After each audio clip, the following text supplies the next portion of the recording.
რუსეთის ფედერაციის მთავრობის კომისიამ დაამტკიცა კანონპროექტი, რომელიც ოკუპირებულ აფხაზეთთან ორმაგი დაბეგვრის თავიდან აცილებას ისახავს მიზნად. ამის შესახებ აფხაზური ტელეგრამ არხები იუწყებიან. შეთანხმება 7 მაისს იყო ხელმოწერილი ოკუპირებულ სოხუმში, რომლის მიხედვითაც დგინდება ერთიანი გადასახადის შემოსავლის წყაროსთვის დივიდენდებისა და როიალტის სახით 10%-ის ოდენობით. საპროცენტო შემოსავალი ექვემდებარება დაბეგვრის გადასახადისგან გათავისუფლებას. შესაბამისად, ასეთ პროცენტებზე გადასახადები შევა იმ სახელმწიფოს ბიუჯეტში, რომელმაც უზრუნველყოს სახსრები. შეთანხმება ასევე განსაზღვრავს სამშენებლო ბიზნესის გათავისუფლებას მოგების გადასახადისგან შეღავათიან პერიოდში, რომელიც 18 თვეს შეადგენს.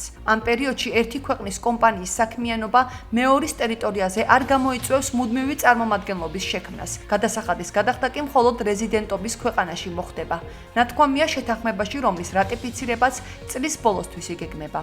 ქართველი ექსპერტები ვარაუდობენ, რომ რუსეთი ემზადება რაღაც დიდი აქტიურობისთვის, რაც გულისხმობს მნიშვნელოვანი პროექტების განხორციელებას ოკუპირებულ აფხაზეთში. მათი თქმით, ეს არის ფაქტიური ეკონომიკური ინტეგრაცია რუსეთის ფედერაციაში, რაც საკმაოდ საშიში ტენდენციაა. ეს გავს რაღაც აქტიურობის მომზადებას, ეს გავს რაღაც მომავალ აქტიურობის დაგეგმვას და რუსეთი როგორც ჩანს ოკუპირებულ აფხაზეთის ტერიტორიაზე ფიქრობს ძალიან რაღაც დიდ მნიშვნელოვანი პროექტების განხორციელებას. აი ეს სპეციფიკა ახლა რასაც მოიცავს ეს კანონი პირდაპირ მიმანიშნებელია მომავალი აქტიურობისკენ და რუსეთი სავარაუდოდ აპირებს აფხაზეთში კომპანიების გაშვებასაც, ფულის ჩადებასაც, ხო მნიშვნელოვანი და ხაზგასასმელია ის, რომ ამ შეთანხმებით რუსულ კომპანიებს აღარ ჭირდებათ იქ რაღაც შვილობილი კომპანიები, ცალკე აღრიცხვა და ასე შემდეგ.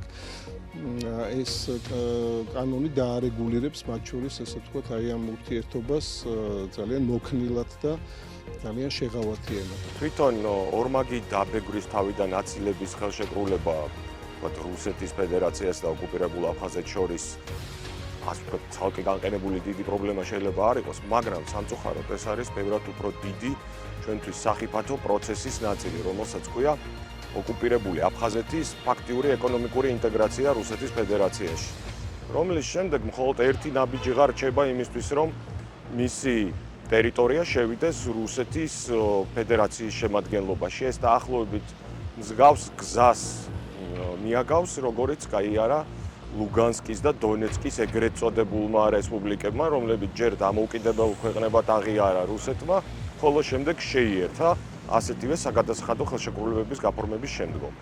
ამიტომ ძალიან მნიშვნელოვანია, რომ საერთაშორისო საზოგადოება საქმის კურსში ჩააყენოს ჩვენმა ხელისუფლებამ და ეს ხელშეკრულება ჩაითვალოს მორიგი უკანონო ქმედების სახით რუსეთის ფედერაციის მხრიდან.